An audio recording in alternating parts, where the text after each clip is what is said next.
الحمد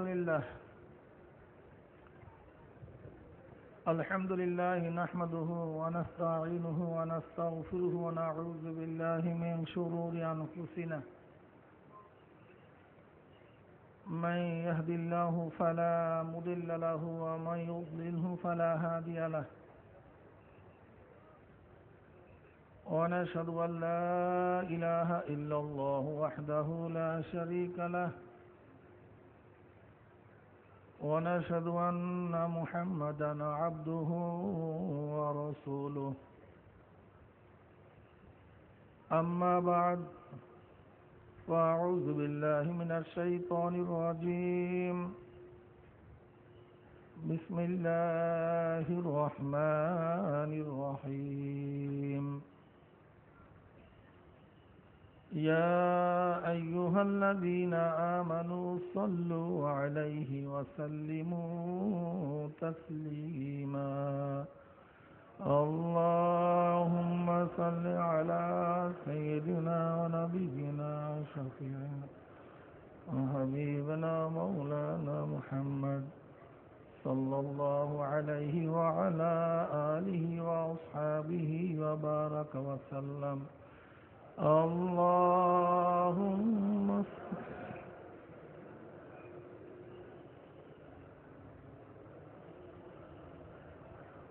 صلى الله عليه اللهم صل على سيدنا ونبينا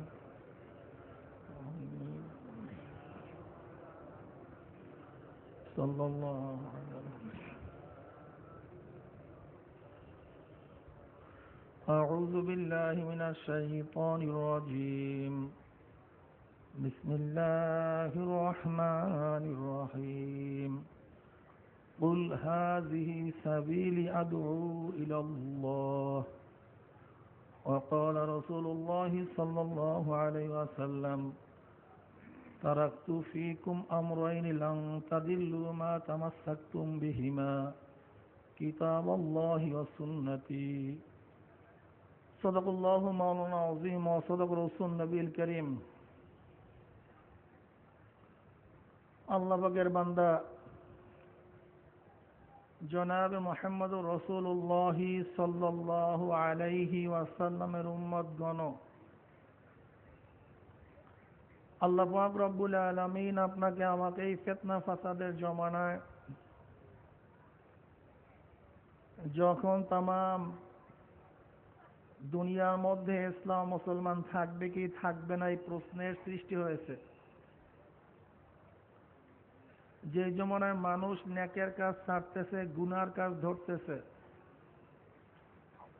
শুধু গুনার কাজ ধরেই না বরং গুনার কাজে প্রতিযোগিতা শুরু করছে কে কার আগে জাহান্নামে যাবে। জোরে বলি না আউযু বিল্লাহ। যে জমানায় মানুষ নেকের কাজে আশ্চর্য হয়, গুনার কাজে স্বাভাবিক থাকে, সেই মুহূর্তে আল্লাহ পাক রব্বুল আলামিন আপনাকে আমাকে কোরআন ও হাদিসের মজলিস, আলেম ওলামাদের মজলিস, মুমিন মুত্তাকিনদের মজলিস, এই জাকিরিন শাকিরদের দামি এক মজলিসের মধ্যে আসার বসার বলার শোনার তৌফিক দান করছেন, এর জন্য শুকরিয়া তান আমরা সবাই বলি আলহামদুলিল্লাহ। খুবই গুরুত্বপূর্ণ মজলিস। وعن أنس رضي الله تعالى عنه أن رسول الله صلى الله عليه وسلم قال ما من قوم اجتمعوا يذكرون الله تعالى لا يريدون بذلك إلا وجهه إلا ناداهم مناد من السماء أن قوموا مغفورا لكم قد بدلت سيئاتكم حسنات رواه الطبراني مسند أحمد। আল্লাহর হাবিব আলাইহিস সালাতু ওয়াস সালাম ফরমান, যখন কোন সম্প্রদায় মাওলা পাককে রাজি খুশি করার উদ্দেশ্যে জিকিরের জন্য একত্রিত হয়ে যায়, জিকির শেষে যখন জাকিরিন মাজলিস ছাড়তে থাকে, একদল আহ্বানকারী ফেরেশতারা আসমান থেকে ডাক দিয়া বলে, জাকিরিন দুনিয়ার মালিকের কাজ করলে মালিক কাজের শেষে মজুরি দিয়া দেয়, উজরাত দিয়া দেয়। বড় মালিকের ইবাদত করছো, তার নাম মজা মারিয়া মুখের মধ্যে বারবার উচ্চারণ করছো, কোরআন ও হাদিসের নসিহত শুনছো, কি নিয়া মজলিস ছাড়বা? প্রতিদান কি? শোনো, মাগফুরাল লাকুম, আল্লাহ পাক রব্বুল আলামিন তোমাদের গুনাহ খাতা সব মাফ করে দিচ্ছে। শুধু মাফ করছে তাই নয়, সরকার মাঝে মাঝে কালো টাকা হোয়াইট করার সুযোগ করে দেন। মাওলাই করিম তোমাদের ইবাদতের বদৌলতে তোমাদের কালো গুনাহগুলিকে সব নেকের দ্বারা পরিবর্তন করে দিচ্ছে। খুব দামি মজলিস, গুরুত্বপূর্ণ মজলিস। আমি আগেই বলছি, গোটা দুনিয়ার মধ্যে ফিতনা ফাসাদ ছড়িয়ে পড়ছে। রাজনৈতিক ফিতনা, ধর্মীয় ফিতনা, গোটা দুনিয়ার মধ্যে এই দুই ফিতনা জর্জরিত। যেহেতু আমাদের মাহফিল ওয়াজ নসিহতের মাহফিল, আমাদের এই মাহফিলে সাধারণত আমরা রাজনৈতিক কোনো ফিতনা সম্পর্কে আলোচনা করি না। রাজনৈতিক ফিতনা ফাসাদ সম্পর্কে জনসভা, সেমিনার, সিম্পোজিয়ামে আলোচনা করি। আজকে এখানে ধর্মীয় যেই ফিতনা চলতেছে সেই ব্যাপারে কিছু আলোচনা করার ইচ্ছা পোষণ করতেছি, বাকি আল্লাহ পাকের ইচ্ছা। ধর্মীয় ফিতনার মধ্যে বর্তমানে এক নতুন ফিতনা সৃষ্টি হয়েছে, যারা নিজেদেরকে নাম দেয় আহলে হাদিস। এই তথাকথিত আহলে হাদিস যারা গোটা দুনিয়ার মধ্যে ইসলাম মুসলমানদের মধ্যে ফিতনা সৃষ্টি করতেছে, সন্দেহ শোভা সৃষ্টি করতেছে। তারা বলে আমাদের ইবাদত হয় না, নামাজ হয় না, আমরা মুশরিক। আহলে হাদিস কি এবং আহলে সুন্নাত কি? সুন্নাত এবং হাদিসের মধ্যে কোনো পার্থক্য আছে কি নাই, এই সম্পর্কে আপনাদেরকে কিছু শোনাবার ইচ্ছা করছি, বাকি আল্লাহ পাকের ইচ্ছা। বর্তমান জমানায় কেউ তাদের নাম রাখছে আহলে কোরআন, কেউ বা দাবি করে আহলে হাদিস। আমরা হলাম আহলুস সুন্নাত ওয়াল জামাআহ। কি কথা ঠিক না? কোরআন ও হাদিসের মধ্যে কি পার্থক্য, এ ব্যাপারে বলার কোনো অবকাশ রাখে না। আমরা সবাই জানি। কি কথা ঠিক না? কিন্তু হাদিস ও সুন্নাহর মধ্যে কি পার্থক্য, এ ব্যাপারে আমরা অনেকেই জানি না, বা কেউ জানলেও ভুল তথ্য প্রদান করি। হাদিস এবং সুন্নাহ এক জিনিস নয়, এ সম্পর্কে আমাদের মাথার মধ্যে খুব ভালো মতো বিষয়টাকে ঢুকাতে হবে। হাদিস ও সুন্নাতের মধ্যে কি সম্পর্ক? আম খাস মিন অজিনের সম্পর্ক। যেখানে আম খাস মিন অজিনের সম্পর্ক হয়, সেখানে কোনো সময় দোনো জিনিস এক হয়ে যায়, আবার দোনো জিনিস ভিন্ন হয়ে যায়। কথা ঠিক না? অনেকেই বুঝেন নাই, এবার বুঝাবার চেষ্টা করব। হাদিস এবং সুন্নাহর মধ্যে পার্থক্য, সাদার সাথে পাখির যে সম্পর্ক, হাদিস ও সুন্নাহর মধ্যে একই সম্পর্ক। সাদার সাথে কিসের সম্পর্ক? পাখি। যেমন সাদা কাপড়, সে সাদা কিন্তু পাখি না। কালো কাক, সে পাখি কিন্তু সাদা না।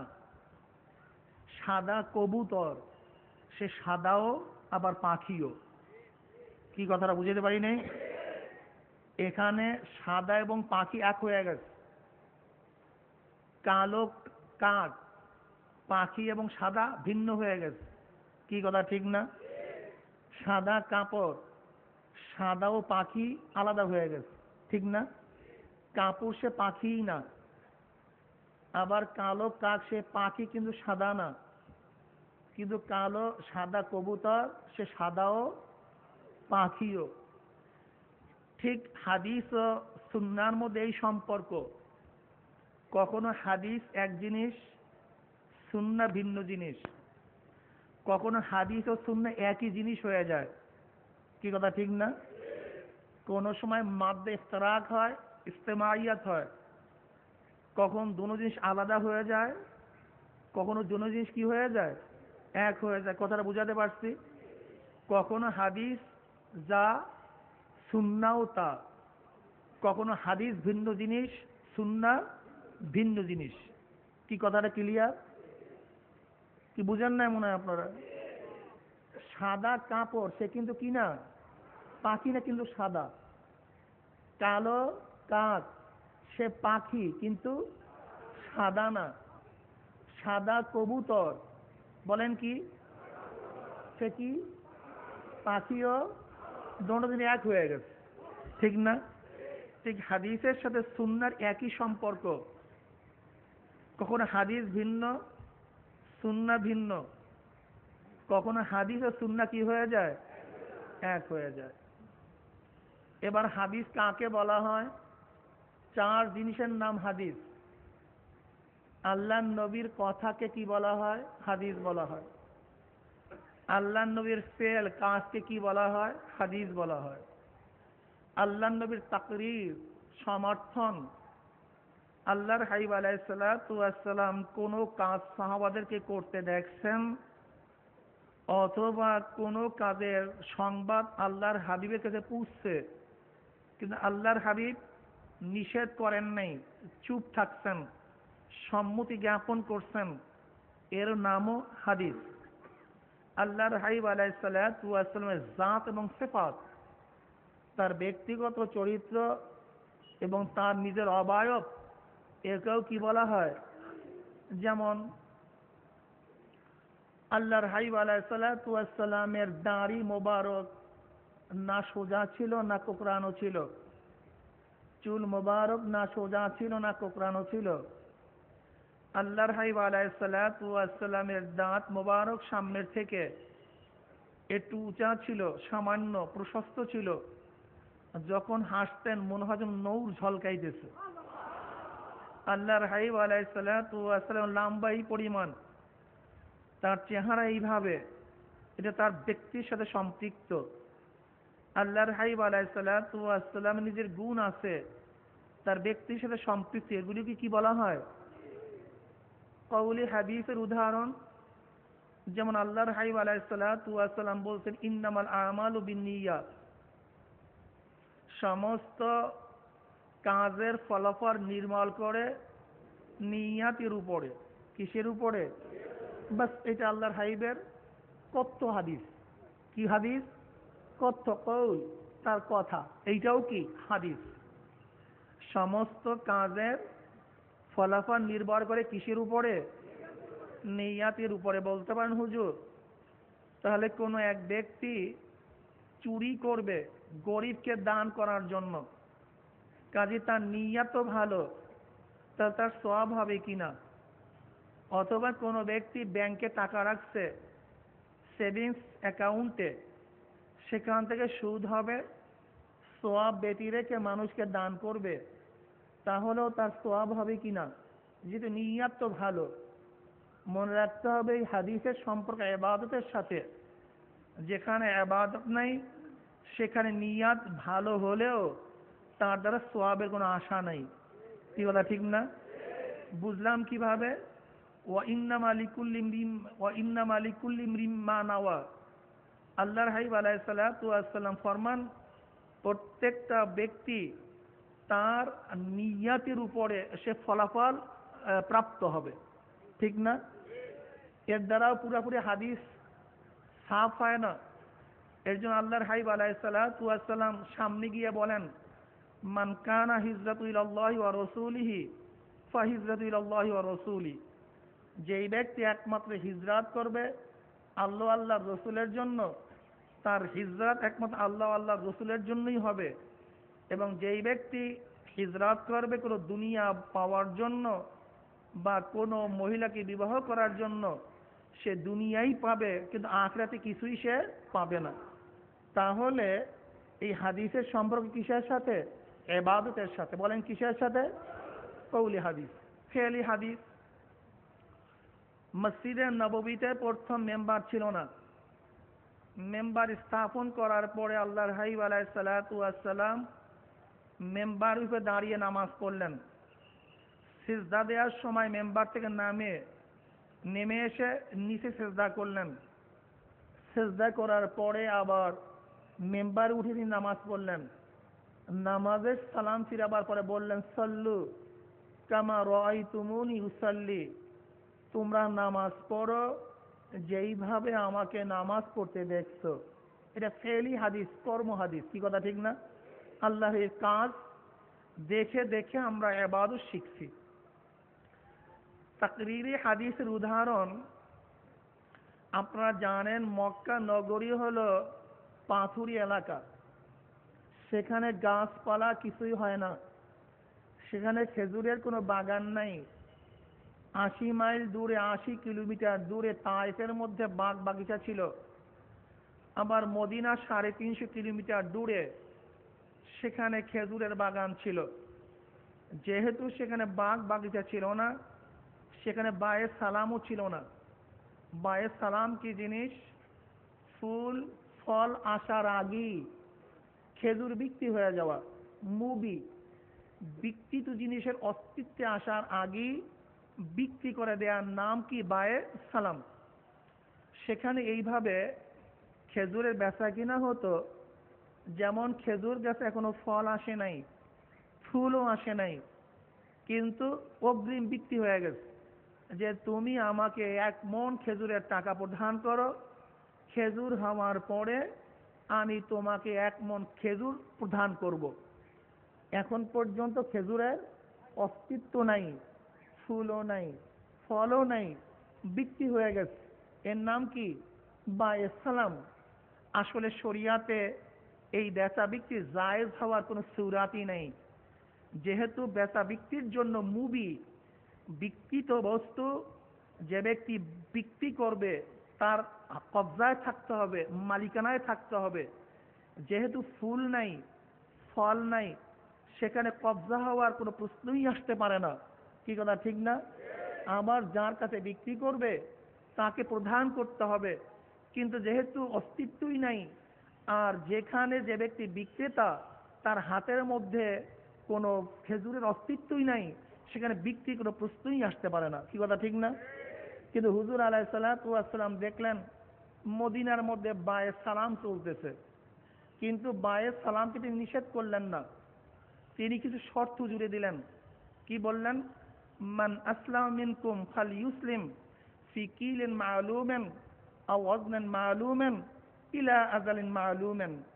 হুজুর আলাইহিস সালাতু ওয়াস সালাম বায়ে সালামকে নিষেধ করলেন না, বরং বললেন তোমরা যদি কেউ বায়ে সালাম করতে চাও তাহলে মাপ যন্ত্র, নির্দিষ্ট মাপ এবং ওয়াক্ত, নির্দিষ্ট সময়কে নির্ধারণ করে নাও। কিন্তু শর্ত জুড়লেন, বায়ে সালামকে নিষেধ করলেন না। কাজে সাহাবারা যেই কাজটা করতেছিল সেই কাজকে তিনি সমর্থন করছেন। এইটা হলো বায়ে সালাম। এখন বলতে পারেন হুজুর বায়ে সালামকে জায়েজ রাখার কারণটা কি? বায়ে সালাম জায়েজ রাখার কারণ হলো বিনা পুঁজিতে যেন বড় বড় ব্যবসায়ীরা বড় বড় ব্যবসা করতে পারে। কি কথা ঠিক না? যেমন কোনো ব্যক্তি গেঞ্জির ইন্ডাস্ট্রিজ করবে, গেঞ্জির মিল করবে, তার কাছে গেঞ্জির মিল করার মতো অর্থ নাই, টাকা নাই, মেশিন কেনার মতো টাকা নাই, ঠিক না? কিন্তু মিলের নিয়াত করছে, করবে কিভাবে? বাস তার জন্য শরিয়াত সুযোগ রাখছে, তুমি এইভাবে মিল করো, কারোর সাথে চুক্তি করো যে তোমাকে আমি ১,০০,০০০ পিস গেঞ্জি দেব, এই সুতা, এই মাপ, এই ধরনের। যখন আমি তোমাকে গেঞ্জি প্রদান করব, আমার থেকে তুমি এই গেঞ্জিগুলি বুঝে নিয়ে যাবা। কিন্তু ইন্ডাস্ট্রিজ করে নাই, তুমি আমাকে টাকা প্রদান করো।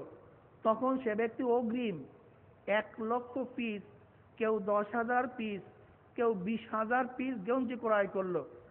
বাস ওই টাকা দিয়ে ওই ব্যক্তি কারখানা করছে, মিল করছে, ইন্ডাস্ট্রিজ করছে, উৎপাদন শুরু হয়ে গেছে, বাস নির্দিষ্ট সময় ওই মিলওয়ালা যে ব্যক্তি ক্রয় করছে তাকে তার গেঞ্জিকে হস্তান্তর করছে। কি কথা ঠিক না?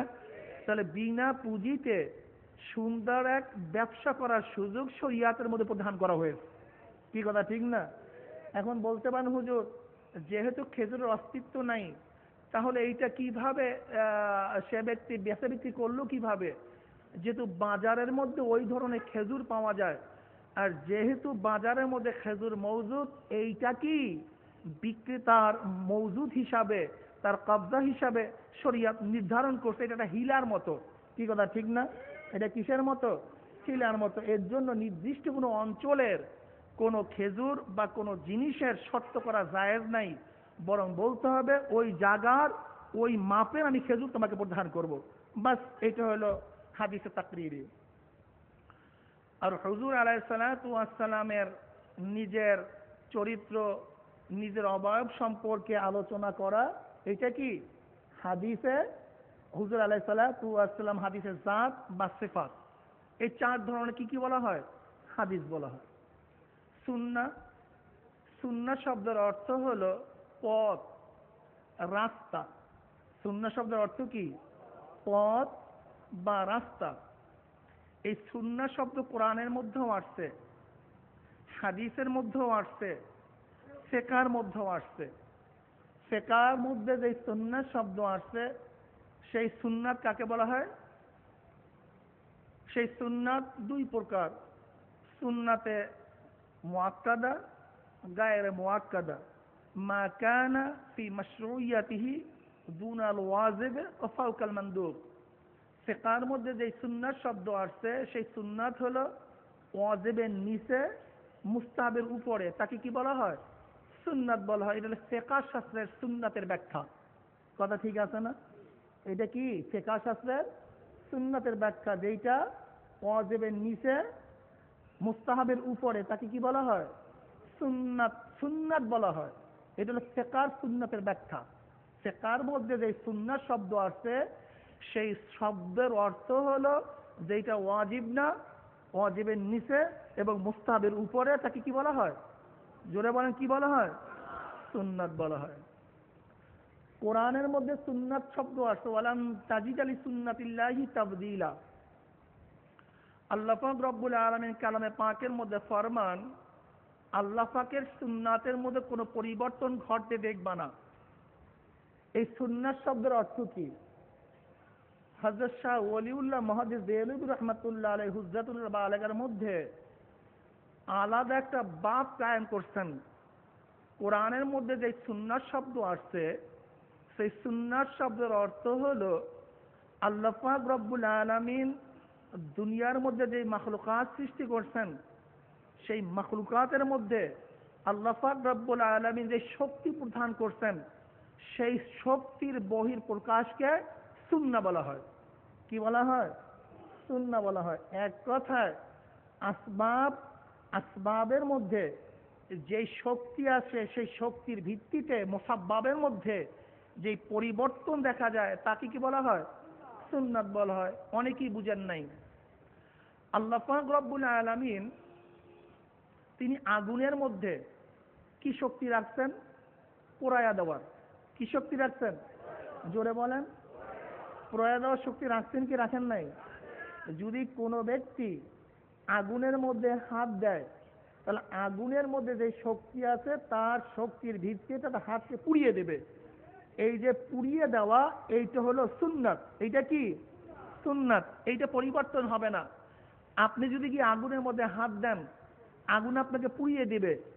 এই আল্লাহ পাক রব্বুল আলামিন আগুনের মধ্যে যে পোড়া বা শক্তি রাখছেন, এইটাকে পরিবর্তনের ক্ষমতা কারোর মধ্যে নাই।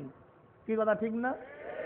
এখন আপনি বলতে পারেন আগুনের মধ্যে পুড়িয়ে দেওয়ার শক্তি আছে, তাই নবী ইব্রাহিম আলাইহিসসালাতু ওয়াসসালাম তেনাকে আগুন কেন পোড়ালো না?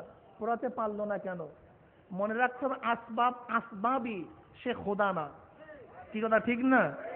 আসবাবের মধ্যে যতক্ষণ পর্যন্ত আল্লাহ পাক রব্বুল আলামিন শক্তি প্রদান করছেন, ততক্ষণ পর্যন্ত আগুন পোড়াতে পারবে। কিন্তু আল্লাহ পাক বলবে যখন আগুন পোড়াতে পারবি না, তখন আগুনের বাবারও শক্তি নাই তাকে পোড়াবার ক্ষমতা রাখে। পানির মধ্যে কেউ ডুবে গেলে পানির মধ্যে শক্তি আছে তাকে মেরে ফেলার, আছে কি নাই? এইটা হলো তার মধ্যে সবাব। মেরে ফেলার স্বভাব কিসের মধ্যে আছে? শক্তি কিসের মধ্যে আছে? পানির মধ্যে আছে। এখন কোন ব্যক্তি যদি কোনো যন্ত্র ব্যতীত পানির মধ্যে ডুব দেয়, সে মারা যাবে। এই ক্ষমতা আল্লাহ পাক রব্বুল আলামিন পানির মধ্যে দিয়ে রাখছেন। বরফের মধ্যে আল্লাহ পাক রব্বুল আলামিন ঠান্ডার ক্ষমতা দিয়ে রাখছেন। কি কথা ঠিক না? এইটা পরিবর্তন হতে তুমি দেখবা না, এইটা এই অবস্থায় চলতে থাকবে। বলতে পারেন নবী ইউনূস আলাইহিস সালাতু ওয়াস সালাম তেনাকে কেন পানি ডুবাতে পারলো না, ধ্বংস করতে পারলো না? তখন আমরা বলবো পানি খোদা না, খোদা আরেকজন।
হযরত আয়েশা সিদ্দিকা রাদিয়াল্লাহু তাআলা আনহা ফরমান, যদি একবারে মদকে হারাম করা হইতো তাহলে হয়তো অনেকেই বলে ফেলতেন যে এটা আমাদের দ্বারা সম্ভব না, আমাদের দ্বারা কি না, সম্ভব না।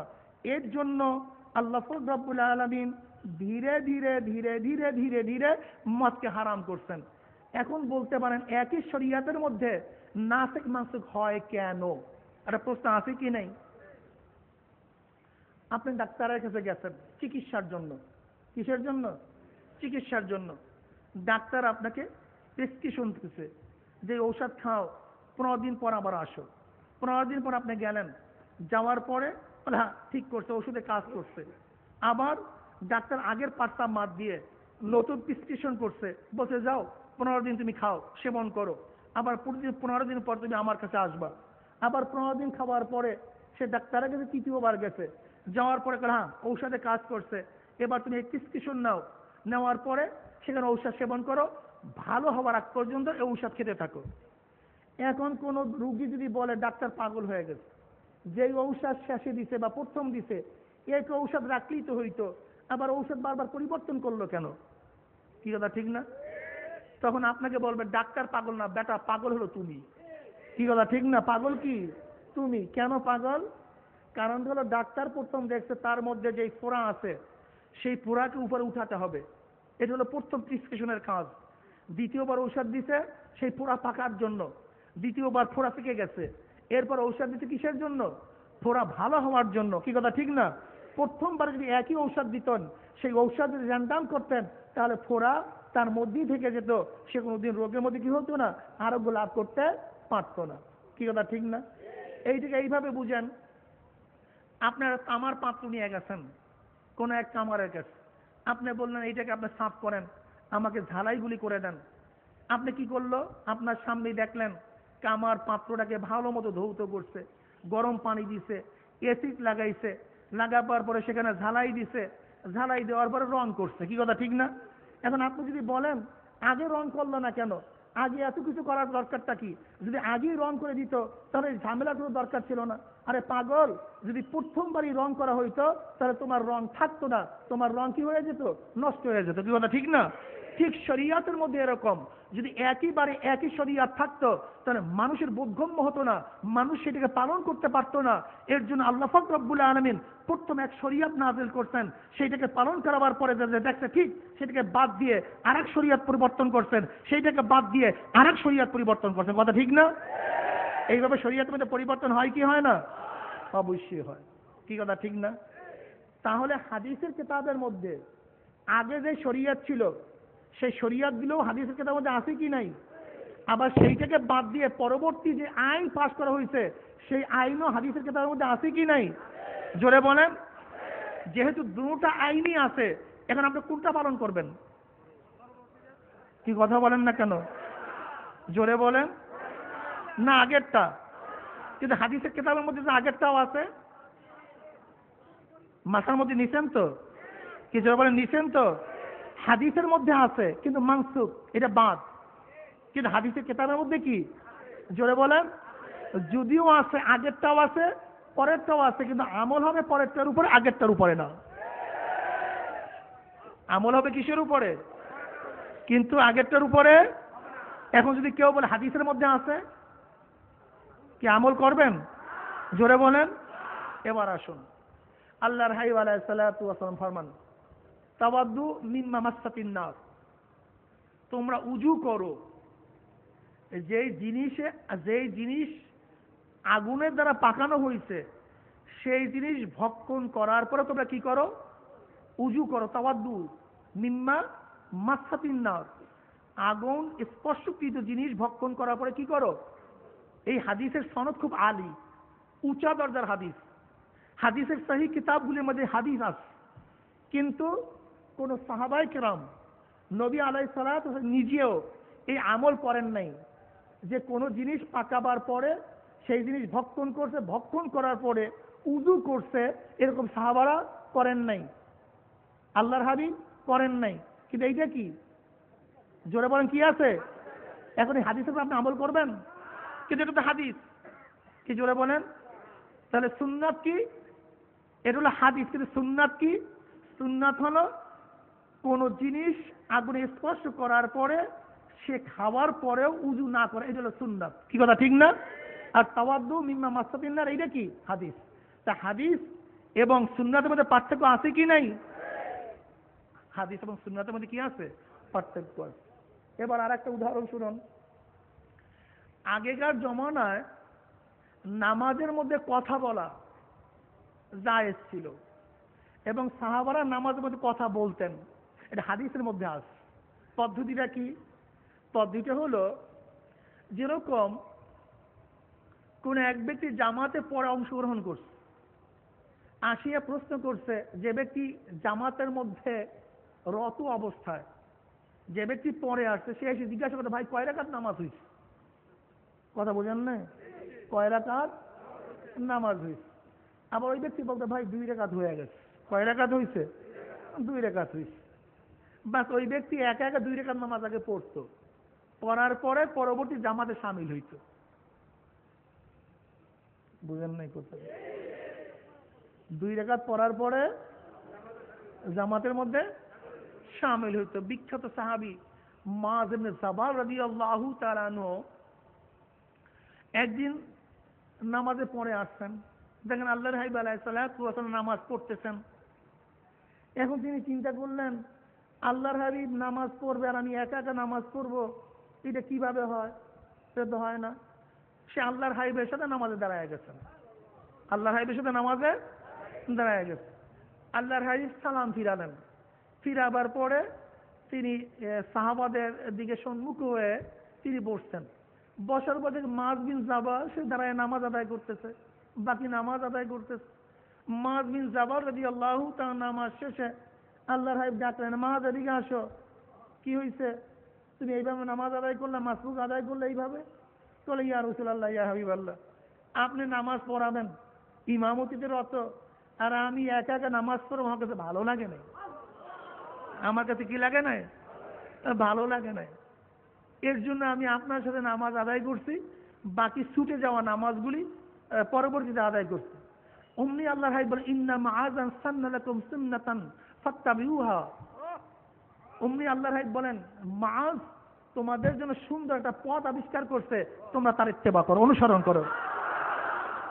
এর পরের থেকে নামাজের আগের যে পদ্ধতি ছিল মাসবুকের, তার পরবর্তীতে পদ্ধতি কি হয়ে গেছে?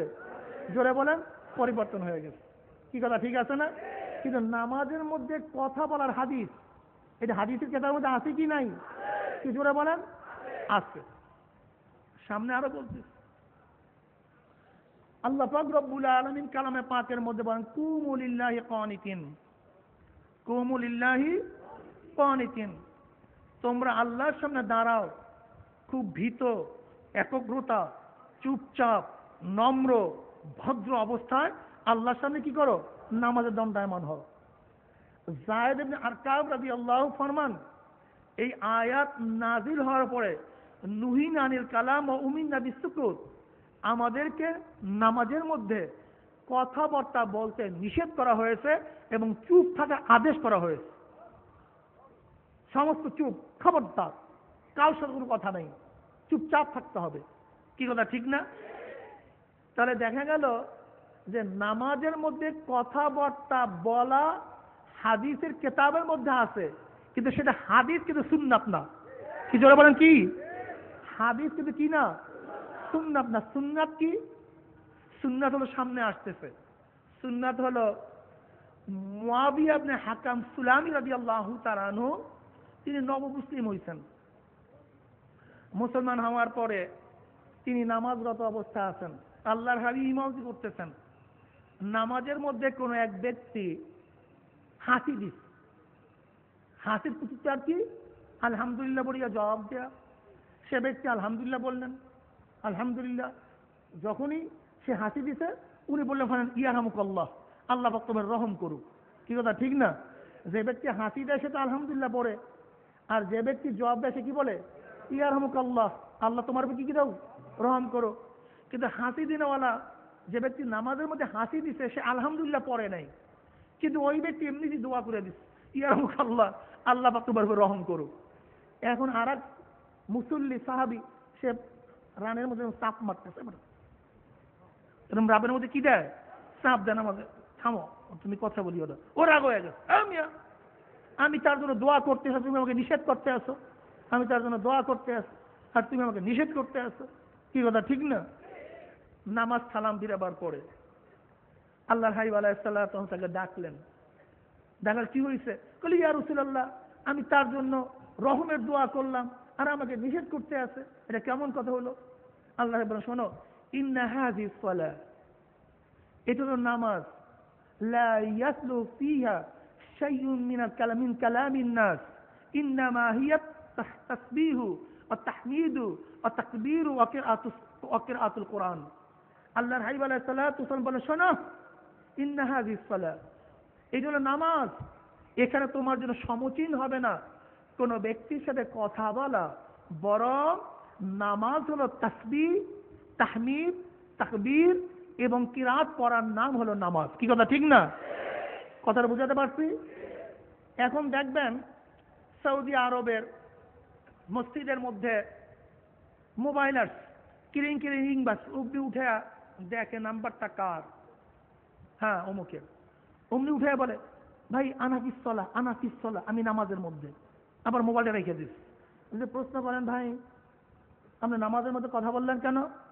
আপনি আপনাকে ফাওরান জবাব দেবে। কি জবাব দেবে? হাদিসের মধ্যে আছে। কি কথা বলেন না কেন? কিসের মধ্যে আছে? হাদিসের মধ্যে আছে। হ্যাঁ, হাদিসের মধ্যে ঠিকই আছে, হাদিসের কিতাবের মধ্যে, কিন্তু এটা হাদিস কিন্তু কি না, সুন্নাত না। সুন্নাত হলো পরবর্তী হাদিস, নামাজের মধ্যে কথা না বলা।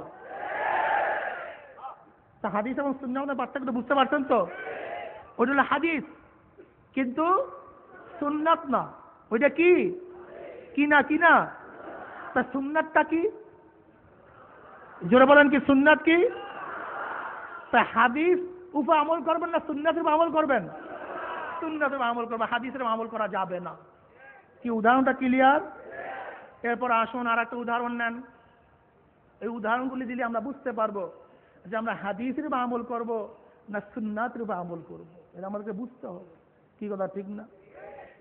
হুজুর আলাইহিস সালাতু ওয়াস সালাম একদিন ঘুম অবস্থায় আছেন, হঠাৎ আয়েশা সিদ্দিকা রাদিয়াল্লাহু তাআলা ঘুম থেকে জাগ্রত হলেন। আল্লাহর হাবিবের ঘুম ভেঙে গেল। আল্লাহর হাবিব বলেন, কি হইল আয়েশা, তোমার কি পিরিয়ড শুরু হয়েছে নাকি? তোমার কি পিরিয়ড শুরু হয়েছে, মিন্স শুরু হয়েছে? আয়েশা সিদ্দিকা রাদিয়াল্লাহু তাআলা বললেন, হ্যাঁ ইয়া রাসূলুল্লাহ। বলে, হ্যাঁ তুমি কাপড় পুড়িয়ে আমার সাথে শুয়ে পড়ো। কি কথা ঠিক না? শুয়ে পড়লেন।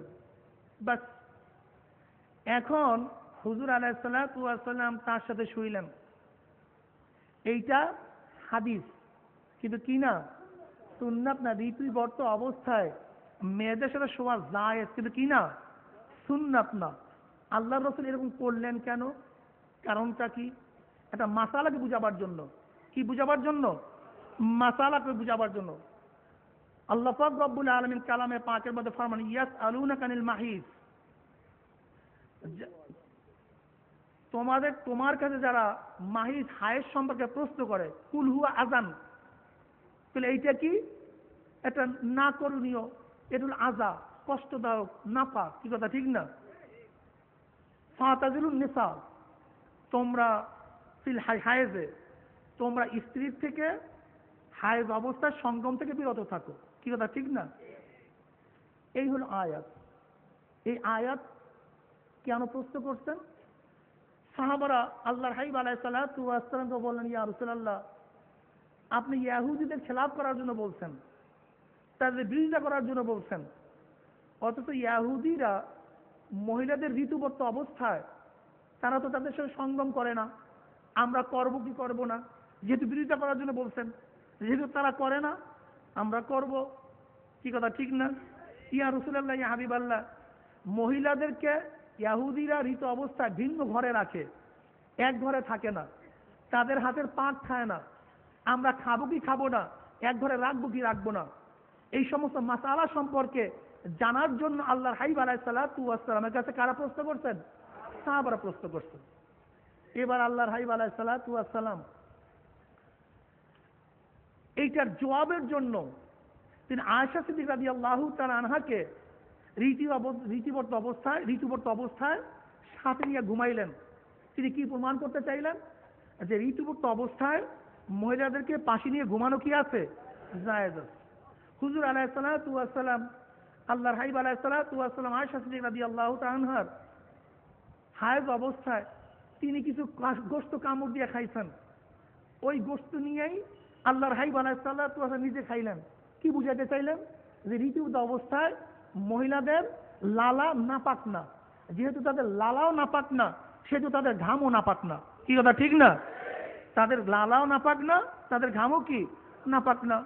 এবং এই কথা বুঝাতে চাইলেন যে হুজুর আলাইহিসসালাতু ওয়াসসালাম যে যদি ঋতুবর্ত মহিলার কোনো যদি স্পর্শ করে তা খাওয়া কি আছে? জায়েজ আছে। খাওয়া জায়েজ নাই, ব্যাপারটা কিন্তু এরকম না। এরপরে হুজুর আলাইহিসসালাতু ওয়াসসালাম ইতিকাফরত অবস্থায় ছিলেন। ইতিকাফের সময় হুজুর আলাইহিসসালাতু ওয়াসসালামের মাথা মসজিদে নববী থেকে বের করে দিলেন। আয়েশা সিদ্দিকা রাদিয়াল্লাহু তাআলা আনহা তেনার মাথাকে সুন্দর মতো ধোয়া দিয়েছেন, আবার শুকাবার পরে তেল দিয়েছেন, চিরুনি করছেন। কি বুঝলাম? যে ঋতুবর্ত অবস্থায় মহিলাদের থেকে খেদমত নেওয়া কি আছে? জায়েজ আছে। কাজেই হাদিসকে হুজুর আলাইহিসসালাতু ওয়াসসালাম বয়ান করছেন ওই মাসালার জবাব দেওয়ার জন্য, কিন্তু সুন্নাত হিসাবে না। কি হিসাবে না? সুন্নাত হিসাবে না। কাজে ওইটা হাদিস, কিন্তু কি না? সুন্নাত না। এরপর আসেন, বুখারীর মধ্যে একটা বাব আছে, বাবুস সালাহ ক্বাবলাল মাগরিব, মাগরিবের প্রথমে নামাজের বাব। কি কথা ঠিক না? এই বাব হযরত বুখারী রাহমাতুল্লাহ আলাইহি বুখারীর মধ্যে নিয়ে আসছেন। হাদিস কি? হুজুর আলাইহিসসালাতু ওয়াসসালাম হাদিস বয়ান করেন, সাল্লু ক্বাবলা সালাতিল মাগরিব, তোমরা নামাজ পড়ো মাগরিবের নামাজের আগে। এর জন্য দেখবেন অনেক মানুষ মাগরিবের নামাজ পড়ার আগে 2 রাকাত নামাজ পড়াকে সুন্নাত মনে করে। আমরা বলি এটা সুন্নাত না, বরং এটা হাদিস। একটা মাসালা বয়ান করার জন্য আল্লাহর হাবিব আলাইহিসসালাতু ওয়াসসালাম এই হাদিস বয়ান করলেন। বুঝলাম কিভাবে? কিভাবে বুঝলাম? বুঝছি এইভাবে যে হাদিস আল্লাহর হাবিব আলাইহিসসালাতু ওয়াসসালাম 2 বার বললেন, সাল্লু ক্বাবলা সালাতিল মাগরিব, সাল্লু ক্বাবলা সালাতিল মাগরিব। 3বার বললেন লিমান শাহ, তোমাদের মধ্যে যে চায়, ইচ্ছা করে সে যেন পড়ে। রাবি বলেন লিমান শাহ বর্ধিত করার কারণটা কি? কারাহিয়াত আইয়াতটাকে যান নাসু সুন্নাতান, এই আশঙ্কায় যে মানুষ মাগরিবের আগে 2 রাকাত নামাজ কিন্তু সুন্নাত না ভাবে, এর জন্য আল্লাহর হাবিব আলাইহিসসালাতু ওয়াসাল্লাম লিমান শাহ শব্দ বাড়ায়া দিচ্ছেন। কি কথা ঠিক না? এখন বলতে পারেন কি মাসালা বয়ান করার জন্য? মাসালা বয়ান করা, যেহেতু আসরের ফরজের পরে নফল পড়া মাকরুহ। কি কথা ঠিক না? কিন্তু সূর্য যখন অস্ত হয়ে যাবে তখন আর কারাহিয়াতের সময় চলিয়ে গেছে, এখন আর মাকরুহ রক্ত কি নাই। এখন ইচ্ছা করলে নামাজ পড়তে পারবে, জায়েজ। এটা কি? জায়েজ। যেহেতু সূর্য অস্ত হয়ে গেছে, এখন নামাজ পড়ার মাকরুহিয়াতের অর্থ কি? চলিয়ে গেছে। এখন নামাজ পড়তে পারো, কিন্তু নামাজ পড়া জায়েজ, কিন্তু কি না? সুন্নাত না। জোরে বলেন কি? এটা মাসালা বয়ান করার জন্য আল্লাহর হাবিব আলাইহিসসালাতু ওয়াসসালাম এই হাদিস বয়ান করছেন, ওখানে সুন্নাত হিসাবে এই হাদিস বয়ান করেন নাই। কি কথাটা বুঝাতে পারছি? কাজী মাগরিবের আগে 2 রাকাত নামাজ পড়া কি? কিন্তু কি না? সুন্নাত না। এই হাদিস আল্লাহর হাবিব বয়ান করছেন মাসালা বয়ান করার জন্য, এই হাদিসকে সুন্নাত হিসাবে আমল করার জন্য হাদিসকে বয়ান করেন নাই। এখন প্রশ্ন করতে পারেন, হুজুর আমরা হাদিসের কিতাবের মধ্যে দেখি মাগরিবের আজানের পরে অনেক সাহাবারা খুঁটিকে আড়াল করে তারা নামাজ আদায় করছেন। হ্যাঁ, সাহাবাদের আমল দ্বারা জায়েজ সাবেত হয়, সুন্নাত সাবেত হয় না। কি সাবেত হয়? জায়েজ সাবেত হয়। জায়েজের ব্যাপারে দেখতে লাভ নাই, ব্যাপারটা হলো সুন্নাত কি সুন্নাত না, মূল ব্যাপারটা হলো এখানে। কি কথা ঠিক না? কাজে এটা জায়েজ, কিন্তু কি না? সুন্নাত না। তাহলে সুন্নাত এবং হাদিসের মধ্যে পার্থক্য আছে কি নাই? জোরে বলেন, পার্থক্য আছে। এরপরে আসেন, হুজুর আলাইহিসসালাতু ওয়াসসালাম তিনি হাদিস বয়ান করছেন। সেই হাদিসের মধ্যে আমরা বিভিন্ন ধরনের রাওয়ায়াত দেখি। যেমন রফুল ইয়াদাইন, রফুল ইয়াদাইন এইটা কি সুন্নাত না হাদিস, এই ব্যাপারে ইখতিলাফ আছে কি নাই? আছে। দুই ইমাম বলেন রফুল ইয়াদাইনের হাদিস হলো মানসুখ, আর দুই হাত বারবার না উঠানের হাদিস হলো নাসিখ। قال ابن عمر رضي الله تعالى عنهما رأيت رسول الله صلى الله عليه وسلم إذا قام في الصلاة رفع يديه حتى حذو منكبيه ويفعل ذلك حين يكبر الركوع ويفعل ذلك إذا رفع رأسه من الركوع ويقول سمع الله لمن حمده ولا يفعل ذلك في السجود। রাহুল বুখারী, বুখারীর মধ্যে রওয়ায়াত আছে, হুজুর আলাইহিস সালাতু ওয়াস সালামকে আমি দেখছি, ইবনে ওমর রাদিয়াল্লাহু বলেন, যখন তিনি তাকবীরে তাহরিমা বলতেন তখন দুই হাত কাঁধ পর্যন্ত উঠাতেন, এবং যখন তিনি রুকুতে যেতেন তখন দুই হাত কান বরাবর উঠাতেন, এবং যখন রুকুর থেকে তিনি মাথা উত্তোলন করতেন তখন দুই হাত তিনি উঠাতেন, কিন্তু যখন সেজদায় যাইতেন তখন এই কাজটা তিনি করতেন না।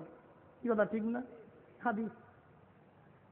কিন্তু আলকামা রাদিয়াল্লাহু তাআলা, আলকামা রাহমাতুল্লাহ আলাইহি বলেন, قال ابن مسعود رضي الله تعالى عنه الا اصلي بكم صلاه رسول الله صلى الله عليه وسلم صلى الله عليه وسلم فصلى ولم يرفع يديه الا في اول مرات। ইবনে মাসউদ রাদিয়াল্লাহু বলেন, আমি কি তোমাদেরকে আল্লাহর হাবিবের নামাজ দেখাবো? এই কথা বলার পরে তিনি নামাজ পড়লেন, কিন্তু তাকবীরে তাহরিমা ব্যতীত তিনি আর কোনো জায়গায় হাত উত্তোলন করেন নাই। দুই রাওয়াত কিন্তু পাওয়া গেছে। যারা রফি আদান করেন তাদের উপর আমার প্রথম প্রশ্ন, এখানে ইবনে ওমর রাদিয়াল্লাহু বলছেন যে দুই জায়গায় তিনি রফি আদান করছেন, তাকবীরে তাহরিমার ব্যাপারে সবাই একমত, রুকুতে যাওয়ার সময়, রুকুর থেকে ওঠার সময়, কিন্তু এছাড়া তিনি সিজদায় যাওয়ার সময় রফি আদান করেন নাই। কিন্তু বুখারীর মধ্যে আর এক রাওয়ায়াত আছে যে হুজুর আলাইহিস সালাম তিনি সিজদায় যাওয়ার সময়ও দুই হাত কান বরাবর উঠাইছেন। বুখারীর মধ্যে এক জায়গায় আছে যে দুই জায়গা ব্যতীত তিনি আর কোনো জায়গায় রফি আদান করেন না, মোট তিন জায়গায়, তাকবীরে তাহরিমার সময়, রুকুতে যাওয়ার সময়, রুকু থেকে ওঠার সময়। কিন্তু বুখারীর মধ্যে আর এক রাওয়ায়াত আছে তিনি সিজদায় যাওয়ার সময়ও দুই হাত উত্তোলন করছেন। এখন যারা রফি আদান করেন, আমি ওই সমস্ত বন্ধুদেরকে প্রশ্ন করতে চাই, আপনারা বুখারী করেন, এখন বুখারীর কোন রাওয়ায়াতের উপর আমল করবেন? এক জায়গায় বলছে করেন নাই, আর এক জায়গায় করছে, এখন কোন রাওয়ায়াতের উপর আপনি আমল করবেন আমাকে বলেন। যদি করতে চান তাহলে আগের রাওয়ায়াতকে কি করবেন, যদি না করেন তাহলে পরের রাওয়ায়াতকে কি করবেন? কি কথা ঠিক না? তো ভালো মতো বুঝতে হবে। তাহলে আমরা বলবো দুই হাত উত্তোলন করার হাদিস এটা হলো মানসুখ, এটা আগে ছিল, কিন্তু পরবর্তী আসিয়া তাকবীরে তাহরিমা ব্যতীত আর হাত উঠাবার কোনো সুবুত নাই, এটা বাদ হয়ে গেছে। এর জন্য মুয়াত্তা মালিকের মধ্যে ইমাম মালিক রাহমাতুল্লাহ আলাইহি এই ইবনে ওমরের হাদিস আনার পরেও তিনি রফি আদানের কায়েল না, তিনি রফি আদান করেন না। আমরা বলবো যদি মানসুখ নাই হয় তাহলে হযরত মালিক রাহমাতুল্লাহ আলাইহি মুয়াত্তা মালিকের মধ্যে আব্দুল্লাহ ইবনে ওমরের রাওয়ায়াত আনার পরেও তিনি কেন রফি আদান করেন না? তিনি তাকবীরে তাহরিমা ব্যতীত অন্য জায়গায় রফি আদান করা ছেড়ে দিলেন কেন? কি কথা ঠিক না? এখন বলতে পারেন তিরমিজির মধ্যে ইবনে মাসউদের যে রাওয়ায়াত আছে সে রাওয়ায়াত তো অনেকে কিলুকাল করে, কি কথা ঠিক না? কিলুকাল করে। আমরা বলবো হ্যাঁ, কিলুকাল তো হযরত আব্দুল্লাহ ইবনে ওমর রাদিয়াল্লাহু তাআলা হাদিসের উপরে কিলুকাল করে, তার উপরে কি আছে, কিলুকাল আছে কি নাই? অনেকে কিলুকাল করছে। এর জন্য ইবনে হাজাম রাহমাতুল্লাহ আলাইহি, যিনি গায়রে মুকাল্লিদদের ইমাম, তিনি হাদিসকে সহিহ বলছেন। কি বলছেন? কিতাবুল মুহাল্লার মধ্যে এই হাদিসকে কি বলছেন? চতুর্থ খণ্ড 88 পৃষ্ঠার মধ্যে এই হাদিসকে তিনি সহিহ বলছেন। এমনকি আহমদ মুহাম্মদ শাকির রাহমাতুল্লাহ আলাইহি বলেন, হাযাল হাদিস সহিহুন সাহাহু ইবনে হাজাম ওয়া গায়রু মিনাল হুফাজে ওমা ইয়াকুলু ফি তালিলিহি লাইসা বিইল্লাতিন। আহমদ মুহাম্মদ শাকির রাহমাতুল্লাহ আলাইহি বলেন, আব্দুল্লাহ ইবনে মাসউদের হাদিসকে যারা জয়ীফ বলছে, কারণ দর্শাইছে, এটা কোনো কারণ না, বরং ইবনে হাজামের মতো খুব শক্ত জারাহ তাদিলের মুহাদ্দিসের পর্যন্ত এই হাদিসকে কি বলছেন? সহিহ বলছেন। কি কথা ঠিক না? কাজে আমরা আগেকার রওয়ায়াতকে বলবো মানসুখ, এবং রফি আদায় না করার হাদিসকে বলবো কি? নাসিখ। কাজে রফি আদায় করার হাদিস হলো হাদিস, সেটা সুন্নাত না, বরং রফি আদায় না করার হাদিস হলো হাদিসও এবং সুন্নাত। কি কথা ঠিক আছে না? এবং হাদিস এবং সুন্নাত কি না? এক না। আমিন জোরে বলা এবং না বলা, আমরা বলি আমিন জোরে বলার হাদিস, এটা হলো হাদিস কিন্তু সুন্নাত না। কিন্তু আমিন আস্তে বলার যে হাদিস, সেটা হাদিসও সুন্নাত। ওয়াইল ইবনে হুজরা রাদিয়াল্লাহু তাআলা আনহু, যিনি ইয়ামানের বহুত বড় নওয়াবজাদা ছিলেন, বহুত বড় নওয়াবজাদা ছিলেন। হযরত মুআয বিন জাবাল রাদিয়াল্লাহু তাআলা আনহু ইয়ামানে গভর্নর হওয়ার পরে তার দাওয়াতে ওয়াইল ইবনে হুজরা রাদিয়াল্লাহু তাআলা আনহু মুসলমান হলেন। তিনি যখন মদিনার দিকে আসছেন, আল্লাহর হাবিব আলাইহিস সালাতু ওয়াস সালাম 3 দিন থাকাকালীন আগেই ঘোষণা দিয়েছেন, এরকম ইয়ামানের বহুত বড় নওয়াবজাদা এখানে আসতেছে। সমস্ত সাহাবারা নওয়াবজাদা মুসলমান হয়ে গেছে, সবার মধ্যে খুশির আমেজ, তার অপেক্ষায় আছেন। তিনি যখন মদিনায় ঢুকবেন, হুজুর আলাইহিস সালাতু ওয়াস সালাম ঢোকার আগেই মসজিদ থেকে বের হয়ে তাকে অভ্যর্থনা করার জন্য, রিসিপশন করার জন্য বের হয়ে গেলেন, এবং নিজের চাদর বিছিয়ে হযরত ওয়াইল ইবনে হুজরা রাদিয়াল্লাহু তাআলা আনহুকে বসালেন। ওয়াইল ইবনে হুজরা রাদিয়াল্লাহু তাআলা আনহু 20 দিন পর্যন্ত মদিনায় ছিলেন। কয় দিন পর্যন্ত মদিনায় ছিলেন? 20 দিন পর্যন্ত মদিনায় ছিলেন। আর 20 দিনে আল্লাহর হাবিবের পিছনে তার জন্য জায়গা করে দিচ্ছেন। যেখানে ছিল হযরত আবু বকর সিদ্দিক রাদিয়াল্লাহু তাআলা জায়গা, ওমরের জায়গা, সেই জায়গায় ওয়াইল ইবনে হুজরাকে জায়গা করে দিয়েছেন হুজুর আলাইহিস সালাতু ওয়াস সালাম। 20 দিনে জাহরি কেতাব কয় রাকাত নামাজ হয়? 60 রাকাত। প্রতিদিন ফজর, মাগরিব, এশা কয় রাকাত? কয় ওয়াক্ত? 3 ওয়াক্ত। 3 ওয়াক্ত না, জিহির জোরে কিরাত পড়ার নামাজ কয় ওয়াক্ত হয় প্রতিদিনে?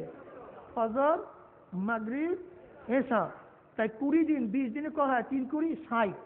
এই 60 ওয়াক্ত জাহরি নামাজ হুজুর আলাইহিস সালাতু ওয়াস সালাম পিছনে ওয়াইল ইবনে হুজরা রাদিয়াল্লাহু তাআলা নামাজ পড়ছেন। কিন্তু তিনি বলেন সালাসা, 3 বার তিনি নামাজের মধ্যে আমিন জোরে বলছেন। কয়বার? জোরে বলেন। একই নামাজে 3 বার। এর জন্য হযরত ইবনে হাজার আসকালী রাহমাতুল্লাহ আলাইহি বলছেন, এখানে 3 বারের উদ্দেশ্য 3 বার না, বরং 3 ওয়াক্ত নামাজে। কয় ওয়াক্ত নামাজে? জোরে বলেন, কয় ওয়াক্ত? এই ইবনে হাজার আসকালী রাহমাতুল্লাহ আলাইহি, যিনি হলে আমিন জোরে বলার কায়েল, তিনিও বলেন এখানে 3 বার মানে 3 ওয়াক্ত নামাজ। কয় ওয়াক্ত নামাজ? 3 ওয়াক্ত নামাজ। তাই তিনি আল্লাহর হাবিব আলাইহিস সালাতু ওয়াস সালামের পিছনে নামাজ পড়ছেন, জাহরি নামাজ 60 ওয়াক্ত। তা আমিন বলছেন মাত্র 3 ওয়াক্ত। কয় ওয়াক্ত? তাও বলছেন সামিউতু আনা ফি খালফি, আমি তার পিছনে ছিলাম। একেবারে কোথায় ছিলাম? তার পিছনে। তার পিছনে বসিয়া আমি আমিন একটু জোরে বলতে শুনছি, বা জোরে আওয়াজ করে তিনি আমিন বলছেন। কিসের জন্য? কারণটা কি? আল্লামা দুলাবি রহমাতুল্লাহ আলাইহি কিতাবুল আসমাউল কুনার মধ্যে বলেন, তিনি বলেন ওয়াইল ইবনে হুজরা রাদিয়াল্লাহু তাআলা আনহু বলেন যে এইটা আমি ধারণা করি আমাকে শিক্ষা দেওয়ার জন্য, আল্লাহর হাবিব আলাইহিস সালাতু ওয়াস সালাম 3 বার আমিনকে জোরে বলছেন। কি কথা ঠিক না? তাহলে এখানে আমিন জোরে বলা এইটা সুন্নাত ছিল না, বরং ওয়াইল ইবনে হুজরা রাদিয়াল্লাহু তাআলা আনহুকে শিক্ষা দেওয়ার জন্য তিনি আমিন 3 বার জোরে বলছেন। কাজে আমিনের হাদিস এইটা হলো হাদিস, সুন্নাত না। কিন্তু আস্তে বলার যে হাদিস আছে সেটা হাদিসও বটে, সুন্নাও বটে। ওটা হাদিস কিন্তু সুন্নাত না। এখন বলতে পারেন বুখারীর মধ্যে যে বাব আনছে জোরে আমিন পড়ার কথা, এইটা বুখারী রাহমাতুল্লাহ আলাইহি ইস্তিহাদ, এটা হাদিস না। বুঝতে হবে, এখানে খুব ভালোভাবে বুঝতে হবে। বুখারী করেন, বুখারী শুধু হাদিসের কিতাব নয়, বরং বুখারী হলো হযরত বুখারী রাহমাতুল্লাহ নিজের মাসলাকেরও কিতাব, শুধু হাদিসের কিতাব না। এইটা বুখারী রহমাতুল্লাহ ফিকহেরও কিতাব। তা বুঝলেন কিভাবে? বুখারী রাহমাতুল্লাহ আলাইহি প্রথম হাদিস লিখেন নাই, বরং তরজমাতুল বাব অনুয়ান প্রথম লেখছেন। হুজুর আলাইহিসসালাতু রওজা এবং তার মেম্বার এর মাঝখানে বসিয়া হযরত বুখারী রাহমাতুল্লাহ আলাইহি প্রথম তরজমাতুল বাবগুলি লিখছেন। এই তরজমাতুল বাব হলো তার দাওয়া, তার দাবি, কি কথা ঠিক না? এবং তার দাবির আলোকে তিনি হাদিস নিয়ে আসছেন। কথাটা বুঝতে পারি নাই? এটা হলো তার কি দাবি। যেমন তিনি বলছেন নামাজের মধ্যে যিহরি কিরাতের মধ্যে আমির কি পড়তে হবে? জোরে পড়তে হবে। হাদিস কি? মান আম্মানাল আমিনু মান আম্মানাল ইমামু তামিনুহু মান মান যখন ইমাম আমিন পড়ে তখন তোমরাও কি পড়ো? আমিন পড়ো। মান ওয়াফাকা তামিনুহু তামিনাল মালাইকাতি গুফিরা লাহু মা তাকাদ্দামা মিন যানবি। ইযা আম্মানাল ইমামু তামিনুহু ফাআমিনু ইযা আম্মানাল ইমামু তামিনুহু ফাআমিনু মান ওয়াফাকা তামিনুহু তামিনাল মালাইকাতি গুফিরা লাহু মা তাকাদ্দামা মিন যানবি। হাদিস ঠিক আছে না? এই হলো হাদিস, যে যখন ইমাম আমিন পড়বে তখন তোমরা কি পড়ো? আমিন পড়ো। যার আমিন ইমামের আমির সাথে মিলে যাবে তার পিছিলা গুনাহ আল্লাহ পাক মাফ করে দিবেন। আচ্ছা, এখানে কি আমিন জোরে কথা বলা হয়েছে না আমিন পড়ার কথা বলা হয়েছে? কি কথা বলেন? এখানে জোরের বা আস্তের কোনো কথা আছে? অথচ বুখারীর মধ্যে বলে, বুখারীর মধ্যে আছে, বুখারীর মধ্যে আছে। বুখারীর মধ্যে জোরে আমিন পড়ার কোনো হাদিস কেউ দেখাতে পারবেন না, কেউ দেখাতে পারবেন না। বুখারীর নিজের দাওয়া, নিজের দাবি হলো জোরে আমিন পড়ার, তিনি কায়েল। কিন্তু বুখারীর মধ্যে এমন কোন হাদিস নাই যে হাদিসের দ্বারা স্পষ্টভাবে কেউ প্রমাণ করতে পারবে আমিন জোরে পড়ার। বরং আমিন জোরে পড়া একমাত্র সরাহতের হাদিস হলো ওয়াইল ইবনে হুজরা রাদিয়াল্লাহু তাআলা, ওয়াইল ইবনে হুজরা রাদিয়াল্লাহু তাআলা আনহু, যেইটা সম্পর্কে আমরা এইমাত্র বললাম যে আল্লামা দুলাবি রাহমাতুল্লাহ কিতাবুল আসমা ওয়া কুনার মধ্যে বলছেন যে এইটা আমাকে শিক্ষা দেওয়ার জন্য হুজুর আলাইহিস সালাতু ওয়াস সালাম 3 বার জোরে আমিন বলছেন। কাজে আমিন জোরে পড়ার হাদিস সেটা হাদিস কিন্তু কি না? সুন্নাত না। কিন্তু আস্তে আমিন পড়ার হাদিস সেটা হাদিসও বটে, সুন্নাহও বটে। কি কথা ঠিক না? এরপর আসেন, হুজুর আলাইহিস সালাতু ওয়াস সালাম একদিন নামাজের ইকামত হয়ে গেছে। তিনি হুজরা থেকে বের হওয়ার সময় হাসনাইন থেকে তার 2 হোসাইন এবং হাসান, এই 2 জনের থেকে একজনকে কোলের মধ্যে নিয়ে তিনি নামাজে দাঁড়ায় গেছেন। নামাজ পড়তেছিলেন তাকে কোলের মধ্যে নিয়ে। সেজদার সময় রাইখা সেজদা করতেন, আবার দাঁড়াবার সময় কোলের মধ্যে নিয়ে দাঁড়াইতেন। জীবনে একবার ঘটনা ঘটছে। কয়বার? জোরে বলেন। একবার, দ্বিতীয়বার না। এখন হুজুর আলাইহিস সালাতু ওয়াস সালাম একবার তার নাতিদের মধ্য থেকে এক নাতিকে নিয়া গোদের মধ্যে নিয়ে, কোলের মধ্যে নিয়ে, বগলের মধ্যে নিয়ে নামাজ পড়ছেন। হাদিসের মধ্যে আছে। এটা হাদিস কিন্তু সুন্নাত না। কেন সুন্নাত না? কোন সাহাবারা আজ পর্যন্ত কোন নাতিকে কোলের মধ্যে নিয়ে নামাজ পড়েন নাই। হুজুর আলাইহিস সালাতু ওয়াস সালাম দ্বিতীয়বার তার নাতিকে কোলের মধ্যে নিয়ে নামাজ পড়েন নাই। একবার পড়লেন কেন? পড়লেন একটা মাসালা বয়ান করার জন্য। কেউ যদি কোনো দিন কোনো বিপদে পড়ে, কোনো মারা বিপদে পড়ছে, তার মেয়েকে রাখিয়া যদি নামাজ পড়ে তাহলে মেয়ে চুরি, তার বাচ্চা চুরি হয়ে যাবে। অথবা বাচ্চা কান্নাকাটি করে, রাখাই যায় না, কিন্তু এখন বাচ্চাকে যদি কোলের মধ্যে না নেয় তাহলে তার নামাজ পড়া সম্ভব না। তাহলে বাচ্চাকে কোলে নিয়ে নামাজ পড়বে, কিন্তু নামাজ কাজা করা যাবে না। যদি বাচ্চা রাইখা নামাজ পড়লে বাচ্চা চুরি হওয়ার সম্ভাবনা থাকে, তাহলে সে বাচ্চাকে রাইখা কোলের মধ্যে নিয়ে নামাজ পড়বে, নামাজ কাজা করা যাবে না। গোটা দুনিয়ার মহিলাদের জন্য আল্লাহর হাবিব আলাইহিস সালাতু ওয়াস সালাম নামাজ না যেন কাজা করে, বরং বাচ্চাকে যেন কোলে নিয়ে নামাজ পড়ে, এটা মাসালা বয়ান করার জন্য জীবনে এই কাজটা একবার করছেন। কাজী কোলের মধ্যে বাচ্চা রাইখা নামাজ পড়া এটা হাদিস, সুন্নাত না। সুন্নাত হলো কোলের মধ্যে বাচ্চা না রেখে নামাজ পড়া। কি কথা ঠিক না?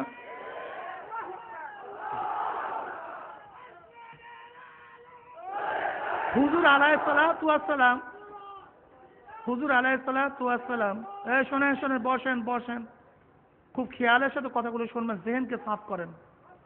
আজকে এই মাজলিসের মধ্যে এই কথাগুলি বললে হয়তো অনেকের খারাপ লাগবে। কি কথা ঠিক? কিন্তু ফিতনা চরমে চলে গেছে। কি কথা ঠিক না? হুজুর আলাইহিস সালাতু ওয়াস সালাম একদিন এক ময়লা জায়গায় দেওয়ালের কিনারায় দাঁড়ায় প্রস্রাব করছেন। কি করছেন? প্রস্রাব করছেন। এটা হাদিস। কি কথা ঠিক না? এখন কেউ যদি দাঁড়ায় প্রসাব করেন সেটা সুন্নাত হবে, জায়েজ হবে? কেন? কারণটা কি? হুজুর আলাইহিস সালাতু ওয়াস সালাম জীবনে এই কাজটা একবার করলেন কেন? কারণটা কি? এইটা প্রথম আমাদেরকে বুঝতে হবে। আরে সে তো আজ কিয়ামত পর্যন্ত সমস্ত উম্মতের জন্য নবী। তিনি সুস্থ সবল একটা মানুষের জন্য নবী, আবার একটা রুগ্ন বৃদ্ধ তার জন্য তিনি নবী। কি কথা ঠিক না? এটা আমাদেরকে বুঝতে হবে। হুজুর আলাইহিস সালাতু ওয়াস সালাম গোটা উম্মতের জন্য নবী, কাজে তার জিন্দেগিতে এমন কিছু কাজ করার প্রয়োজন ছিল যে কাজগুলি কিয়ামতের আগ পর্যন্ত করে এক উম্মতের যদি ঘটে তাহলে সেও যেন সেই রসুলের আমল দেখা সেই কাজটা করতে পারে। আপনি এমন এক জায়গায় গেলেন যেখানে দাঁড়াবার সরা উপায় নাই, বসলে কাপড় নাপাক হয়ে যাবে, আর কাপড় নাপাক হলে নামাজ কাজা হয়ে যাবে। কি কথা ঠিক না? এরকম যদি গোটা দুনিয়ার মধ্যে কোন এক ব্যক্তির জীবনে একবার এরকম ঘটনা ঘটে আর রসুল থেকে এরকম ঘটনা যদি না থাকে তাহলে আমল করবে কিভাবে? আমল করাই তো সম্ভব না। কি কথা ঠিক না? এই জন্য হুজুর আলাইহিস সালাতু ওয়াস সালাম একবার এই কাজটা করলেন। কি কথা ঠিক না? কেন কাজটা করছেন? মাজুর, ঠ্যাং ভেঙে গেছে, দুই পা বসতে পারে না। এমন এই ব্যক্তি প্রস্রাব পায়খানা না করে মরবে নাকি? কি কথা ঠিক না? কেন? দাঁড়ায় প্রস্রাব করা যদি শরীয়তে কোনো জায়েজই না থাকে তো বাচ্চা করবে নাকি? এ বসতেই পারতেছে না। রসুল আলাইহিস সালাতু ওয়াস সালাম একবার এই কাজটা কইরা জায়েজ সুবুত করছে, কিন্তু সুন্নাত না। সুন্নাত কি? পরবর্তী আয়েশা সিদ্দিকা রাদিয়াল্লাহু তাআলা আনহার হাদিস। আয়েশা সিদ্দিকা রাদিয়াল্লাহু বলেন, মান হাদ্দাসাকুম আন্না নবী সাল্লাল্লাহু আলাইহি ওয়াসাল্লাম কানা ইয়াবুলু কাইমান লাম তুসাদ্দিকুহু মা কানা ইয়াবুলু ইল্লা কায়দান। আয়েশা সিদ্দিকা রাদিয়াল্লাহু তাআলা ফরমান, যদি তোমাদের কাছে কেউ এই কথা বলে যে হুজুর আলাইহিস সালাতু ওয়াস সালাম তিনি দাঁড়ায় প্রসাব করতেন, সত্য মনে করিও না, বিশ্বাস করিও না, এই কথাকে বিশ্বাস করিও না, বরং মা কানা ইয়াবুলু ইল্লা কায়দান, বরং হুজুর আলাইহিস সালাতু ওয়াস সালাম সব সময় বসিয়া প্রসাব করতেন। কি কথা ঠিক না? এখন কোন লামুজাবে গায়রা মুখাল্লিদ এই খ্রিস্টানদের দালালরা যদি বলে আমিও দাঁড়ায় প্রসাব করবো, যদি হাদিসের মধ্যে আছে, তখন আমরা বলবো ওইটা হাদিস জায়েজ করার জন্য সুন্নত নয়, বরং সুন্নত হলো পরবর্তী আয়েশা সিদ্দিকা রাদিয়াল্লাহু তাআলা হাদিস, রাসূলুল্লাহ সাল্লাল্লাহু আলাইহি ওয়াসাল্লাম দাঁড়ায় প্রসাব করতেন না, বরং সবসময় তিনি বসিয়া প্রসাব করতেন। কাজে বসিয়া প্রসাব করার এটা হলো হাদিস ও সুন্নত, আর ওই দাঁড়ায় প্রসাব করা ওটা হাদিস কিন্তু সুন্নত না। ঠিক না? ওইটা হাদিস কিন্তু কি না, কিন্তু বসিয়া প্রসাব করা, গাদার মতো গরুর মতো দাঁড়ায় প্রস্রাব করা সুন্নাত না, বরং ওইটা হলো হাদিস। আর বসিয়া প্রস্রাব করা, মানব সুলভ আচরণের মধ্যে প্রস্রাব করা, এটা হলো সুন্নাত। কি কথা ঠিক না? এক গায়রে মুকাল্লিদ তথাকথিত আহলে হাদিস একদিন হাদিস বয়ান করতেছে যে দেখো বুখারীর মধ্যে রওয়ায়াত আছে হুজুর আলাইহিস সালাতু ওয়াস সালাম দাঁড়ায় প্রস্রাব করছেন, কাজে দাঁড়ায় প্রস্রাব করা সুন্নাত। তখন এক ব্যক্তি ফাওরান প্রশ্ন করছে, এই সুন্নাত কি শুধু পুরুষের জন্য না মহিলাদের জন্য? কথা বোঝেন নাই? এই সুন্নাতটা কি শুধু পুরুষের জন্য না মহিলাদের জন্য? কি কথা ঠিক না? কাজে আমরা মনে করবো দাঁড়ায় প্রসাব করা যে হাদিসের কিতাবের মধ্যে পাওয়া যায়, এটা হাদিস কিন্তু কি না? জোরে বলে কি না? সুন্নাত কি? সুন্নাত কি? এটা হাদিস ও সুন্নাত। কি কথা ঠিক আছে না? আর হুজুর আলাইহিস সালাতু কি বলছেন? আলাইকুম বিসুন্নতি, আলাইকুম বিসুন্নতি ওয়া সুন্নাতিল খুলাফায়ে রাশিদিন আল মাহদিয়িন। কি কথা ঠিক না? তামাসসাকু বিহা ওয়া আদু আলাইহা বিন নাওয়াজিস। খুব ভালো মতো বুঝবেন। আল্লাহর হাবিব আলাইহিস সালাতু ওয়াস সালাম বাবু ইতিসাম বিল কিতাব ওয়াস সুন্নাহ, বাবুল ইতিসাম বিল কিতাব ওয়াস সুন্নাহ মিশকাতের মধ্যে একটা বাব নিয়ে আসছে। এর মধ্যে 6টা হাদিস নিয়ে আসছে। সেই হাদিসের মধ্যে হাদিসের উপরে অনুসরণ করা কোনো হাদিস নাই, বরং অনুকরণ করা হাদিস হলো সুন্নাত। কি জোরে মানে কিসের ইত্তেবা করতে হবে? সুন্নাতের ইত্তেবা করতে হবে। তারাকতু ফীকুম আমরাইনি লান তাদিল্লু মা তামাসসাকতু বিহিমা কিতাবাল্লাহি ওয়া হাদিসি। কি কথা বলেন না কেন? কিতাবাল্লাহি ওয়া সুন্নতি। আর সুন্নাত সম্পর্কে আমাদেরকে বুঝতে হবে। আমরা এতক্ষণ যা বুঝাতে চাইতেছি আর কি, হুজুর আলাইহিস সালাতু ওয়াস সালাম কি বলছেন? আলাইকুম বিসুন্নতি ওয়া সুন্নাতিল খুলাফায়ে রাশিদিন আল মাহদিয়িন তামাসসাকু বিহা বিহিমা। এই কথা বলেন না, বিহা। আর আপনারা জানেন জমির সবসময় আকরাবের দিকে, করিবের দিকে রুজু হয়। কি কথা ঠিক না? তোমরা আমার সুন্নাত এবং খোলাফায়ে রাশিদের সুন্নাত আঁকড়িয়ে ধরো এবং দাঁত দিয়ে কামড়ায় ধরো। বিহা কার সুন্নাত? খোলাফায়ে রাশিদের সুন্নাত। বিহিমা বলেন নাই, আমার সুন্নাত এবং আমার খোলাফাদের সুন্নাত আঁকড়িয়ে ধরো, এই কথা বলেন নাই। বরং বলছেন তামাসসুকু বিহা, আমার খোলাফায়ে রাশিদিন যেই পন্থা, যেই পদ্ধতি আবিষ্কার করছে, সেই পথ এবং পদ্ধতিকে আঁকড়িয়ে ধরো, দাঁত দিয়ে খুব ভালো মতো কামড়িয়ে ধরো। কি কথা ঠিক না? এখানে একটা কথা মনে রাখতে হবে যে হুজুর আলাইহিস সালাতু ওয়াস সালাম নবী, তার কথাকে আমরা মানব, তার অনুসরণ করব। কিন্তু খোলাফায়ে রাশিদিন কোন নবী, তার কথা মানব কেন? কারণটা কি? তার জবাব কি? আলাইকুম বিসুন্নতি ওয়া সুন্নাতুল খুলাফায়ে রাশিদিন মাহদিয়িন। তিনি রাশেদ এবং মাহদি। রাশেদ বলা হয় কাকে? যে পদযাত্রা, পথ পেয়ে গেছেন। মাহদি যে হেদায়েত প্রাপ্ত, যে পথ পেয়ে গেছেন, হেদায়েত পেয়ে গেছেন। যেহেতু খোলাফায়ে রাশিদিন পথের উপরে আছেন এবং তাদেরকে হেদায়েতের মালা আল্লাহ পাক রব্বুল আলামিন নিজের কুদরতে পরাইয়া দিয়েছেন, কাজে তারা যেই কথা বলবে সেই কথার ইত্তেবা অনুসরণ আমাদেরকে করতে হবে। তাই খোলাফায়ে রাশিদিন কি? রাশেদ, মাহদি। যদি তাদেরকে এই কারণেই ইত্তেবা করা হয়, অনুসরণ যদি করা হয়, তো এই কারণ তো আবু হানিফার মধ্যেও আছে, এই কারণ তো শাফির মধ্যেও আছে, এই কারণ তো মালিকের মধ্যেও আছে, এই কারণ তো ইমাম আহমদ হাম্বলের মধ্যেও আছে। তারাও মাহদি, তারাও রাশেদ। যদি এই কারণে খোলাফায়ে রাশিদ ইত্তেবা অনুসরণ করা হয়, তাহলে আমরা কেন ইমাম আবু হানিফার, ইমাম শাফির, ইমাম মালিকের, ইমাম আহমদ হাম্বলের অনুকরণ কেন করতে পারবো না? যদি বলতে পারেন ভুলের আশঙ্কা আছে, তাই সাহাবারা তো মাসুম না, তাদের মধ্যে তো ভুলের আশঙ্কা আছে। কি কথাটা বুঝতে পারিনি? সাহাবারাও কি না, তাদের মধ্যে ভুলের আশঙ্কা আছে। যদি সাহাবাদের মধ্যে ভুলের আশঙ্কা থাকার কারণে তাদের ইত্তেবা করা যায়, তাহলে ইমামদের মধ্যে ভুলের আশঙ্কা আছে, সেখানে ইত্তেবা করা যাবে না কেন? দুজনের মধ্যে একই হুকুম। কি কথা ঠিক আছে না? এর জন্য কয়টা বাজে?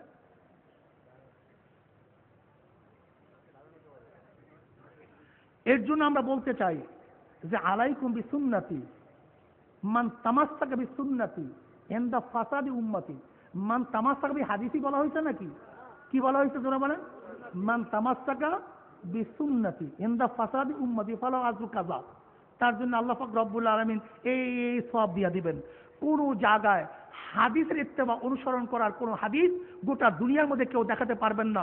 বরং হাদিস পড়া এবং পড়াবার ফজিলত বয়ান করা হয়েছে, কিন্তু হাদিসের ইত্তেবা অনুসরণ করার কোন হাদিস হাদিসের কিতাবের মধ্যে কেউ দেখাতে পারবেন না। কি কথা ঠিক না? কাজে কিসের ইত্তেবা করতে হবে? জোরে বলেন, সুন্নাতের। আমি সংক্ষেপে বলবো। কাজে এর থেকে হলাম আমরা আহলে সুন্নাত। এর থেকে হলাম কি? আমরা আহলে সুন্নাত। অল জামাত পাইলাম কোথায়? জামাত পাইলাম কোথায়? কি কথা ঠিক না? হুজুর আলাইহিস সালাতু ওয়াস সালাম হাদিস বয়ান করছেন, ইহুদিদের মধ্যে 71টা দল হবে সব জাহান্নামী, খ্রিস্টানদের মধ্যে 72টা দল হবে সব কি? জাহান্নামী। আমার উম্মতের মধ্যে 73টা দল হবে, এর মধ্যে 72টা দল জাহান্নামী, এক দল জান্নাতি। সাহাবার প্রশ্ন, ইয়া রাসূলুল্লাহ, সেই দলটা কোন দল? তাহলে আমি এবং আমার মা আনা আলাইহি ও আসহাবি, সাহাবাদের জামাত। সাহাবাদের কি? জোরে বলেন, কাদের জামাত? সাহাবাদের জামাত। আমার সুন্নাত, সাহাবাদের জামাত। এর জন্য আমরা রসুলের সুন্নাত, সাহাবাদের জামাত, এই দুইটা মিললে হচ্ছে আমরা আহলে সুন্নাত ওয়াল জামাত। জয় বলেন সুবহানাল্লাহ। এই দুইটা মিললে হচ্ছে আমরা আহলে সুন্নাত ওয়াল জামাত। এর জন্য আমরা হলাম আহলে সুন্নাত ওয়াল জামাত। আমরা হলাম নাজি, আর এর বাইরে যত আকীদা পোষণ করবে হয় সব হলো গোমরা, সব হলো জাহান্নামী, গোমরা। আল্লাহ পাক রব্বুল আকীদার দিক থেকে সাহাবাদের অনুকরণ এবং তার ইত্তেবা অনুসরণ করে এই দুনিয়ার থেকে বিদায় হওয়ার তৌফিক আল্লাহ পাক আমাদের সবাইকে দান করেন। সেজন্য আল্লাহুম্মা আমিন। এর জন্য আমরা আহলে হাদিস নই, বরং আমরা আহলে, জোরে বলেন কি? আমরা আহলে হাদিস, বরং কি আহলে সুন্নাত ওয়াল জামাত। কাজে সুন্নাতের ইত্তেবা করা হবে, হাদিসের ইত্তেবা করা যাবে না। যেহেতু সময় স্বল্পতার কারণে আমি বেশি ব্যাখ্যায় যাব না। আল্লাহ পাক আমাকে এবং আমাদের সবাইকে আহলে সুন্নাত ওয়াল জামাতের আকীদা এবং আমল অনুযায়ী করে দুনিয়া থেকে বিদায় হওয়ার তৌফিক দান করেন। আসসালামু আলাইকুম ওয়া রাহমাতুল্লাহি ওয়া বারাকাতুহু। ওয়া মা আলাইনা ইল্লাল বালাগ।